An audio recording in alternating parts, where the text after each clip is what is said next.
British వాడిని నమ్మకూడదు అన్నందుకు మళ్ళీ నిరూపించుకున్నాడు. తన యొక్క పాత బుద్ధిని బయట పెట్టాడు.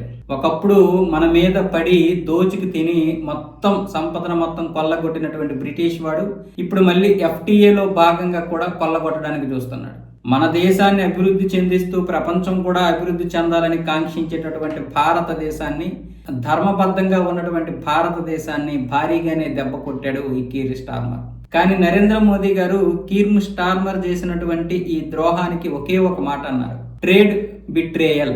ట్రేడ్ బిట్రేయల్ అంటే వాణిజ్య ద్రోహం. ఈ ఒక్క మాట ఇప్పుడు ప్రపంచాన్ని కుదిపేస్తుంది. బ్రిటన్ ని ద్రోహిగా నిలబెట్టింది. వెంటనే చాలా మంది ఈ బ్రిటన్కి అనుకూలంగా ఉన్నటువంటి వారందరూ కూడా భారత్తో సంప్రదింపులు జరిపి జరిగిందేదో జరిగిపోయింది అన్నట్లుగా మాట్లాడుతున్నారు. జరిగిన వాస్తవం ఏంటంటే, ఈ FTAలో భాగంగా న్యూఢిల్లీ, లండన్ చేసుకున్నటువంటి FTA ఉంది కదా, ఫ్రీ ట్రేడ్ అగ్రిమెంట్. ఇందులో భాగంగా అన్ని వాళ్ళకు అనుగుణంగానే వాళ్ళైతే అన్ని ఒక పెద్ద దీన్ని రూపొందించుకున్నారు. అంటే వాళ్ళకి ఎవరైతే ఆ లేబర్ పార్టీకి సన్నిహితంగా ఉంటారో వాళ్ళకి మాత్రమే రాయితీలు ఇవ్వడం, మన వ్యవసాయ ఉత్పత్తులు ఏమొచ్చేసి పరిమితం చేయడం, వాళ్ళ వ్యవసాయ ఉత్పత్తులు ఏమొచ్చేసి ఇక్కడ భారీగా కుమ్మరించడం, అలాగే భారతీయ సాంకేతిక ఉత్పత్తులు ఏమొచ్చేసి తగ్గించడం, ఇలాంటి దారుణాలకు ఒడిగట్టారు. దీన్ని గ్రహించినటువంటి భారతదేశం, ముఖ్యంగా నరేంద్ర మోదీ గారు ఈ మాట అన్నారనమాట: ట్రేడ్ బిట్రేయల్, మీరు నమ్మక ద్రోహం చేశారు, వాణిజ్య ద్రోహం చేశారు.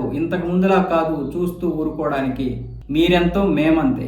మా దేశానికి మీ దేశం ఎంత దూరమో మీ దేశానికి మా దేశం అంతే దూరం. తెలివిగా ప్రవర్తిస్తే మాత్రం తోలు తీసేస్తామన్న విధంగా భారత్ అయితే స్పందించింది. ఇప్పుడు బకింగ్హామ్ ప్యాలెస్ కూడా కంగారు పడిపోయి, చార్లెస్ రాజు అయితే కంగారు పడిపోయి కీర్ స్టార్మర్ ని గట్టిగానే వాయించేశాడు. ఇంతకు ముందు లాంటి భారత్ కాదురా భయ్యది.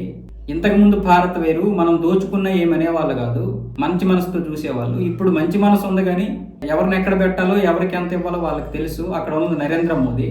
కామన్వెల్త్ దౌత్య సామరస్యాన్ని ఈ చార్లెస్ రాజు ఎంత బాగా నిర్మించుకున్నాడో, దానికోసం ఎంత కష్టపడ్డాడో, ఈ కీర్ స్టార్మర్ మొత్తం దాన్ని కూల్చేసేలా ఉన్నాడని ఇప్పుడు ఈ బకింగ్హామ్ ప్యాలెస్ అయితే కంగారు పడిపోతుంది. చార్లెస్ రాజు అయితే గట్టిగానే ఇచ్చేసాడు అతనికి. చార్లెస్ రాజు తన తమ్ముడినే ఒప్పుకోలేదు, సెక్స్ కుంభకోణంలో ఇరుక్కుపోయాడని. ఇప్పుడు కీర్ స్టార్మర్ చేసినటువంటి ఈ యొక్క పని వల్ల భారతదేశం, బ్రిటన్ యొక్క వాణిజ్య సంబంధాలు దెబ్బతింటున్నాయి. ఈ రెండింటి మధ్య కూడా పడడం లేదు. ఇటు రాచరికానికి ఇటు ప్రభుత్వానికి పడడం లేదు బ్రిటన్లో. అది కూడా ఇప్పుడు బయటపడుతున్నాయి. అంటే వీళ్ళు ఎలాగో సపరేట్గా ఉన్నారు కదా, ఇక రాజులు మనం ఇంకేం భరిస్తాం అన్న విధంగా కీర్ స్టార్మర్ ఈ విధంగా ప్రవర్తించాడు. కానీ ఇంకా అక్కడ బ్రిటన్లో రాచరికం ఉంది. రాచరికం మీద కనుక చేయి వేస్తే ఎలా ఉంటుందో పరిస్థితి వాళ్ళకి తెలుసు. కాబట్టి రాచరికం అనేది అక్కడ కొనసాగుతూనే ఉంటుంది. రాచరికం లేకుండా ఉండదు. కాకపోతే ఏంటంటే ప్రభుత్వానికి కూడా అక్కడ విలువిస్తారు. ఆ విలువని ఇప్పుడు కీర్ స్టార్మర్ ఈ విధంగా పాడు చేసుకుంటున్నారు.